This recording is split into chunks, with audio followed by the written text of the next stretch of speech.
Fuune kabajamtoota hordoftoota maamiltoota chaanala YouTube Isaaq Ibrahim baga deebinee wal agarree assalaamu alaykum warahmatullaahi wabarakatuh. Hedduun isinirraa baadee dhiifama biizii taheetiin jechuudha. Arramoo barnoota hedduu tokko barbaachistuu ta'e kan baay'ee namatti toltu barnoota miidhagduu viidiyoo gabaabduu kan waan hedduu irraa barattan waa'ee lookeeshinii waa'ee eerzii akkasuma isinitti agarsiisa jechuudha. Kanas bilbila keessan irratti haala kamiin lookeeshinii fayyadamuudhaan iddoo barbaadan ilaaluu dandeessanii iddoolee hin baranne ilaaluu dandeessanii iddoolee bebbeekamoo biyyoota keessaa fi biyyoota alaa haala itti ilaaluu dandeessanii lookeeshinii isinitti agarsiisa jechuudha. Keessaafuu waan naannawa keessan jiru waan iddoo keessan jiru keessaafuu kan irraa fagaattan haala fageenya irraa naannawa keessan ilaaluu dandeessanii wajjin ilaallaa waa'ee lookeeshinii jechuudha. Kanaaf calqaba kaa namni chaanala kiyyaaf haaraa ta'e yoo jiraattan baga gara chaanala YouTube Isaaq Ibraahimitti dhuftan isiniin jecha. Channel keessa subscribe video channel YouTube Isaaq irraa darbu dursee akka isin dhaqqabuuf all notification kan jedhu irra yoo kaayatan barnoonni asirratti namoota dursee isin dhaqqaba jechuudha. Kanaafuu video tan like gochuu hin irraanfatinaa. Amma kallattumaaniin gara barnoota isin dabarsaa na hordofa. Tolee kabajamtootaa fi hordoftoota koo appilikeeshinii tokko isin barbaachisaa appilikeeshinicha gara dhumaatti eessaa akka buufattan kan isinitti himu ta'a jechuudha. Kanaaf appilikeeshinichi Eerz jedhama.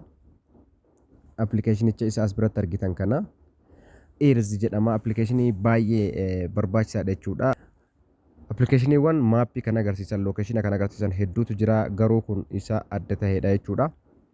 Appilikeeshinii kana keessa isaa ni bantanii haala kanaan yeroo calqabaatiif isinii bana jechuudha. Appilikeeshinii kan yeroo bantanii ni eegdan jechuudha. Konnekshinii keessa murteessaa waan ta'eef appilikeeshinichi yoo banamu haala kanaan isinii bana akkuma argitan jechuudha. Addunyaan keenya ishee kana fakkaachuu kan agarsiisudha jechuudha. Kana naannessanii ilaaluu dandeessanii ishee kana fakkaatti jechuudha. Fakkeenyaaf gara Afrikaatti dhufne Afrikaan ishee kana fakkaatti, Itoophiyaan as jirti. Lookeeshinii ishee kana bal'istanii ilaaluu dandeessan jechuudha. Walitti deebisuu dandeessanii amma wanni guddaan isinitti argisiisu lookeeshinii sarchi gochuudhaan haala iddoo tokko itti ilaaluu dandeessan isinitti argisiisa. Fakkeenyaaf bakka kanaa dhufu Asallaa Hospitaal haa jedhume. Asallaa Hospitaal haa tuqume iddoo kana jechuudha. Iddoo manaa dhufee Asallaa Hospitaal jedhee sarchi godhe kana Asallaa Referral and Technical Hospital jedha. Government Hospital in Asallaa Itoophiyaa jedha.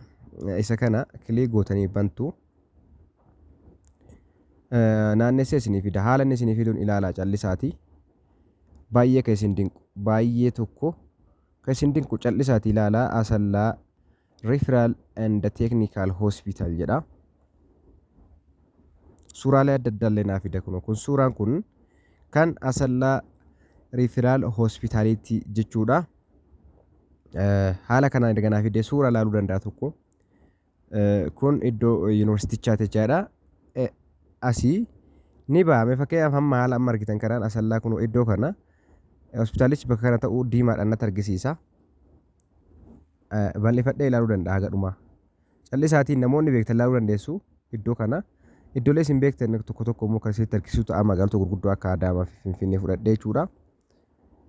Iddoo kana naannoonni kun fakkeenyaaf namoota beektaniif iddoon tokko osoo nafin iddoon biirooleen isaanii meeniin isaanii kun hundi adda bahee jechuudha. Kun fakkeenyaaf kolleejjii kan beektan kolleejjii Open 20 jedhamu bakka kana jira.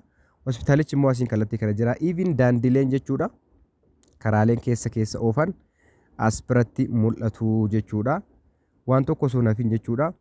Isa kana haala kanaan ilaaluu dandeessanii even waanuma achitti hojjetamullee nama karaa irra jirus even haalli ittiin beektaniin jiraata. Isa kana 3D'dhaan ilaalaa jirra amma. 3D'dhaan fakkeenyaaf bakka kana tuqee 2D naa godha. Dimension isaa 2 naaf godha jechuudha.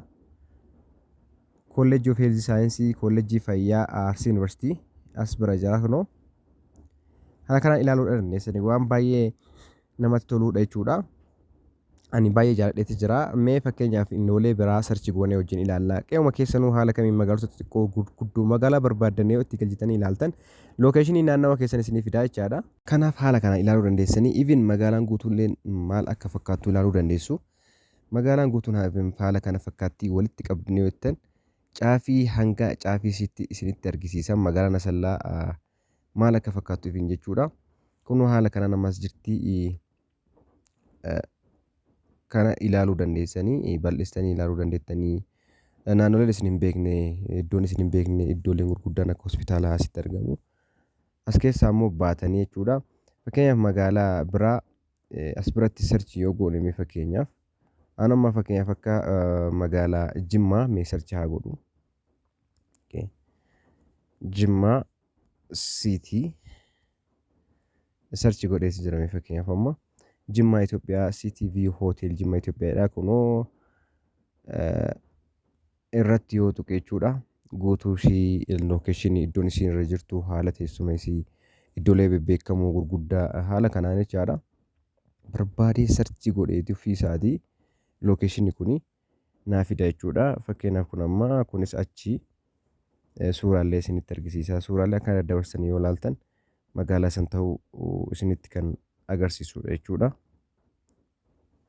Fakkeenyaaf ammaas biratti ofii isaatii kanaa fide anam iddoolee kan hin beeku. Kubbaa Abbaa Rahabuu jedha kun Jimma Yuunivarsiitii Rift Valley jira. Abbaa Jifaar Eerpoortii buufata xiyyaara Abbaa Jifaar jira. Institution of Technology Jimmaa kan jedhu jira. Lokeeshiniiwwan kanneen fakkeenyaaf amma Jimmaa Yuunivarsiitii ilaaluudhaaf kun bakka kana yoo bal'isee fakkeenyaaf amma bal'isee ilaaluu danda'a. Istiriitii isaayyuu natti argisiisa jechuudha. Kanaaf haala kanaan ilaaluudha dandeessanii walumaa galatti kan magaalota beektanii fi kan hin beekne iddoo beektanii fi hin beekne haala kanaan daawwachuu dandeessanii appilikeeshinii kun Play Store irraan argattanii iddoolee adda addaatti argamu. Baay'ee isa adda tahee waan ta'eef jechuudha. Telegram channel kiyyarra isinii kaaya achirraa buufattan jechuudha. Haala itti fayyadama isaallee akkuma isinitti argisiise kana nama dhibu dimension isaa 3 gootanii haala kanaan fayyadamuu dandeessanii. Lama gootanii fayyadamuu dandeessu. Keessaafuu namoota iddoo adda addaa deemtan jechuudha. Yeroo iddoo tokko deemtan iddoon tokko isin dhibee iddoo tokko barachuudhaaf haaluma salphaan ilaaluu dandeessanii. Amma mee fakkeenyaaf haala margaa jirtan kanaan magaalaa Jimmaatti kan ilaalaa jirru. Magaalaa Jimmaa isee kana kan isheen fakkaattu baay'ee magaalaa guddoo magaalaa bal'oo ta'udha.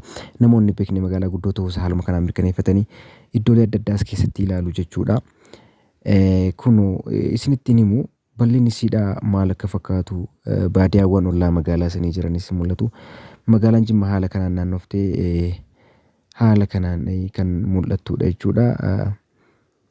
Kana qofa isinitti argisiisuuf miti naannoo barbaadan Finfinnee ilaaluu dandeettanii Adaamaa magaalota Itoophiyaan qabduu fi magaalota biyyoota alaas ilaaluu dandeessanii.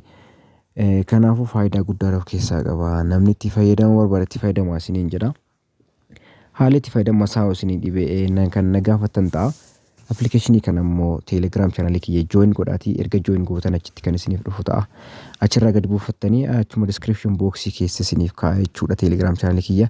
Facebook accountiin koollee jira achirraa buufachuudhaan itti fayyadamaa isiniin jedha kan ammaaf jennee isiniif qabadhe isa kana fakkaata horaa bulaa deemanaa baay'een isin jaalladha.